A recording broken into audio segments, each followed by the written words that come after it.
So we have time for a couple more questions. My voice doesn't carry, so I'm going to come and use your microphone. Okay. If I could borrow your, just the top part. Thanks. I'm sitting by the fan over there, so it's hard to hear. So maybe some of you are sitting by fans. So Lynn, I was thinking about some of the questions I've been asked. So I want to ask you a question, but I want to set it up by telling you some things. So right now I'm working on a project with the Wellington Catholic School District, where we're integrating mathematics and computer science in grade 10. Yes. So the same teacher teaches the same students both mathematics and computer science. Oh, excellent. So Chantal from Brock, where's Chantal? She's over here, is working on the project, and so is Erin. So Erin and I met with the teachers, was it 10 days ago? I forget. We were chatting about, so we're working with coding and we're working with mathematics, and you asked about how do they complement each other. Yes, yes. So one thing that we suggested, and interestingly, the teachers wholeheartedly agreed to this, was that when you're using coding in mathematics, you're using it as a tool to model relationships. So it gets to the idea that Herbert asked about, how do you get to those complex ideas, how do you play with those? But with coding, you can actually model these, and then you can tweak them various ways. And so it allows you to access that complexity quite easily. You can model it and play with it. But because you're using the coding concepts to model, just the way you might use a graphing calculator instead, you're teaching them about loops, conditional statements, other computational coding processes. So the teachers are finding that they're saving time in the computer science course. So when we talked about that, we estimated that they're saving about half the time of the computer science course because they're integrating into mathematics. Excellent, yes. So then we asked, what do we do with that time? So we said, let's take one period a week. That's actually 2 hours because it's one period from each class. So that's less than half of the computer science course. So Erin and I were there, and so the plan is to give students that time once a week, or maybe twice a week to make up for other saved time, and then open it up to something else. So now, Peter is saying we need to introduce these other things that we don't have room for because we're doing curriculum. But now in this place now, these teachers in the Wellington Catholic Board have time to do whatever, because you've covered your curriculum. That's right, yes. And so now, well, what would you do? And it doesn't have to be specific to the math, but what mindset would you? Brock University, just to give you some more context, Brock University, very quietly, for a whole number of years, they've been doing kind of the best work in Canada with math and computer science. Yes. They've been integrating computer science with mathematics in the pre-service program, in the teacher education program, and it's not well enough known, but they've been leaders in that. So we're lucky to have Chantal on the project because we say some things and then she says, she gives some examples, and all of a sudden it's like, okay, yes, you missed that. So big picture. Not specifics.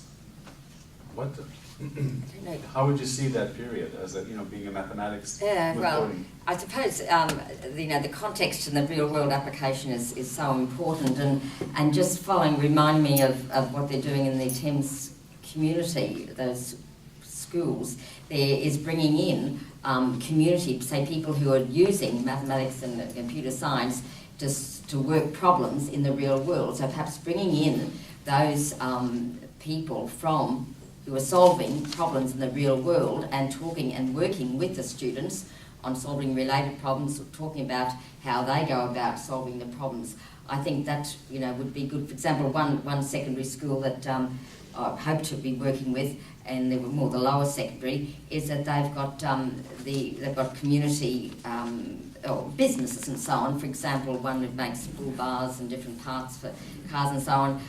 Actually approaches, comes into the school and tells a student, look, I've got this problem with this particular item. Do you reckon you can help me solve the problem? So the students will take it away and they'll apply their STEM skills to help this person, this member of the community who's got a business, help him solve the problem. So I think that brings in entrepreneurship as well. I think possibly bringing in the community members. See, with the project with engineering education, we involved our transport and main road. So we had the engineers come in the classroom with the students and talk to them about some of the problems.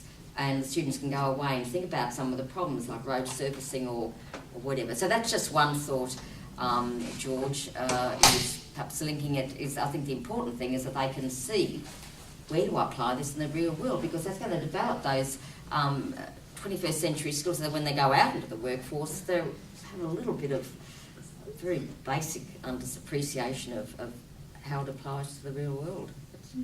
But other comments or? So we'll take comments. Maybe we have time for a couple more, if any. Is it ever too early? Are kids ever too young, really, to be working at STEM? Is there, or do we think, being an educator in early years right now, I watch children and wonder, and so excited by what they can do, much more than people imagine often is the case. It's just, the question is, do those, my question to myself is, even though you're developing habits of mind, you're developing a lot of 21st century skills, because that would be part of an approach that's very open and inquiry-based. It's just, are we being overly optimistic to think, or are we being wrong-headed to think that we should be doing this? And I'm talking about early years. We have 2 years of full-day kindergarten in Ontario, so that means some of the children are 3.5 and 4. So that's just a general question. And I know you know a lot about early. No, I know, yes. I recognise you. Look, it is. I think they've got a lot of potential, and it's amazing what they can achieve. At the same time, we don't want to overcrowd their minds. I think the most, and one issue about early coding and some of the programs concerns me is that I can see conflict with their early mathematics learning in terms of representations and so on. I also think that with the young students, they need to see where computational thinking is just in their environment and the things that they do every day. So I think that we can introduce them to it, but it's essential that they can see related to their own context. So I don't think they're too young to be introduced, provided it's within context and meaningful, and they've got that foundation. It's not much point in them just doing coding for the sake of doing coding if you're not looking at what you're trying to develop or learn. But certainly I'm a great believer in what young students can achieve. Thank And you. I, you know,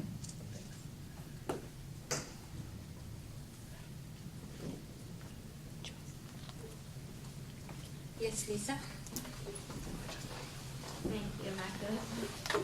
So I was just thinking about how a lot of elementary school teachers in particular have a bit of anxiety about math, and I've read a lot about how that affects the students, and a lack of confidence. So, the intention of STEM or STEAM is to integrate across all subject areas so that the students can see the relevance and the importance of it. So, but in order to do that, the teacher has to feel confident in doing that. And so do you have any recommendations for either teacher education programs or professional learning for teachers on how we can build their confidence? Or have you seen some activities that work really well with the teachers or pre-service teachers? well, I suppose what I've always done is link pedagogy with the actual discipline knowledge. So when I, for example, showing them we're exploring how do you teach probability in the primary school, as we go through activities and highlight the learning and the core concepts, the teachers are starting to learn and understand basic probability ideas that they might have missed out on. So we focus both on the mathematics content plus the pedagogy of how to teach it, and why are some, for example, approaching it this way. How is that developing the understanding? And the teachers are developing. That's one thing that I did notice with the pre-service teachers, is that the penny drops because they have not fully understood, well, several of them have not fully understood basic concepts. And through actually doing activities, very much hands-on doing activities that we recommend that they do with the students in the classrooms, they are learning to the content and pedagogy. So that's one approach. And I think trying to expose them to modelling type problems, expose them to problems where there's more than one solution, there's more than one approach, and that just because you didn't do it the same way as everybody else in the class doesn't mean to say that you're necessarily wrong or bad at mathematics, so to speak. I think there's been, trying to help them appreciate just what they're capable of doing and sharing the ideas of solving problems, different problems.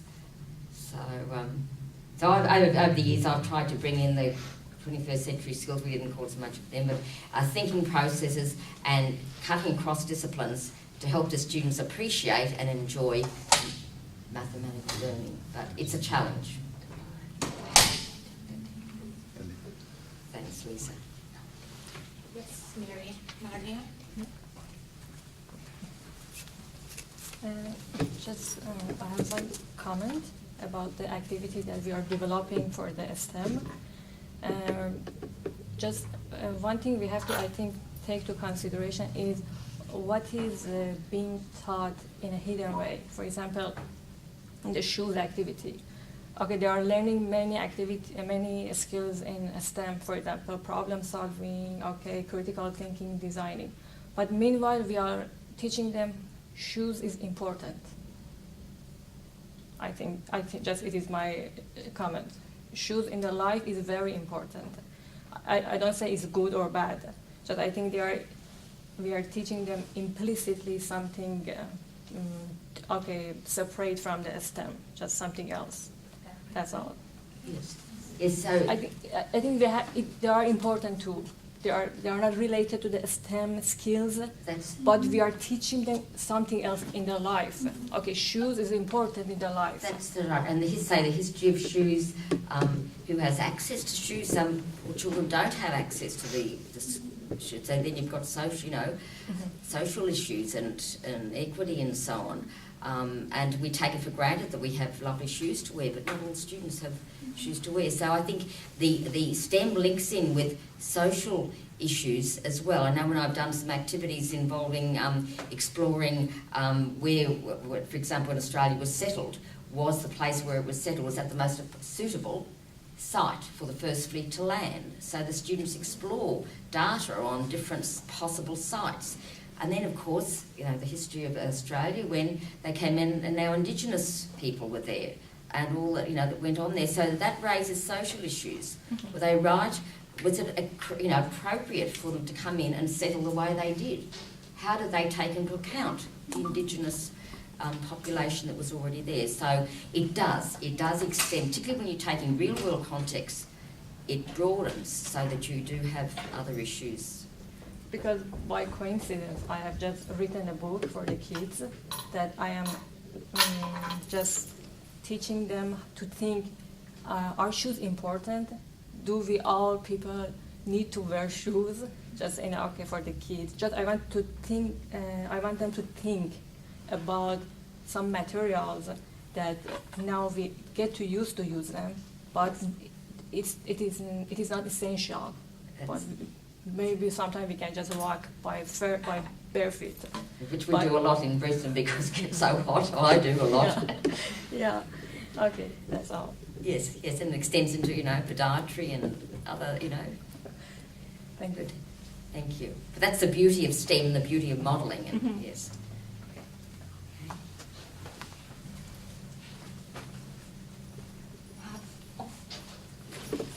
Louis? So I just have a follow-up question from Lisa. So we talked about pre-service teacher, but how about teachers teaching actually in the classroom. Like we talked about how difficult it's probably for young kids. Like we have all those new ideas and technology coming in. How do we make sure that those teachers actually in the classroom know how to facilitate all those activities and use those ideas successfully? Do we learn as we teach, or should we do a certain kind of training? Because I don't think all the teachers has the kind of access to those kind of conference and to learn this with our researchers. Yes, good question. It is finding resources and developing resources is very difficult. And I know just from, as I said on Wednesday in my talk, that we're working with the teachers and their curriculum, and we develop activities draft, we share them with the teachers, we get their feedback, and then we go away, a bit like designing. We go away, build on it, take into account their comments, go back to the teachers, meet with them, and see whether we are covering the content that appropriately and would this be suitable for the students as they're going to develop the skills and so on. So very much working in with the teachers, and I find that can enhance their feeling of they can design and implement. But I think we need a lot more resources in STEM, and of course we've got to be critical thinkers and critical consumers of information or of activities that are out there. And this of course all takes time, experience, but work certainly with what you're doing and with us working in with teachers, it certainly helps. But there's a limit to the number of us who can go around and do that. Hopefully training trainers who can take our role.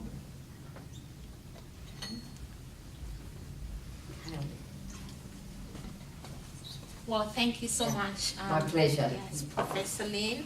I think the frameworks, the examples you've provided, as well as the questions you raised at the end of your slides help us so much at moving our conversations, not only on STEM, but also, as you mentioned, on STEAM, computational thinking, design thinking, entrepreneurship.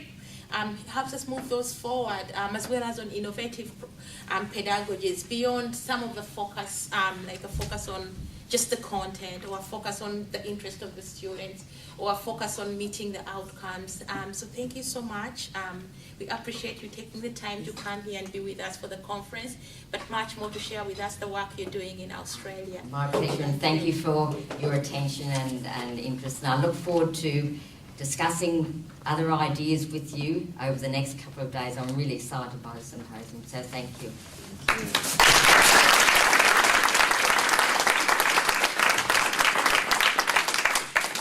Done. That's lovely. Thank you so much. And I have a few words to say about the gift here. Chantal tells me that this is sparkling ice wine from the region, a specialty of the area. It takes 10 times more grapes to make this than an ordinary wine. What's the alcohol content? And we can say it represents some of the skills of crafting and making. Oh, lovely. I'll have to look it up on that's delightful. That's lovely. Thank you very much. I much appreciated. Well, thank you so much.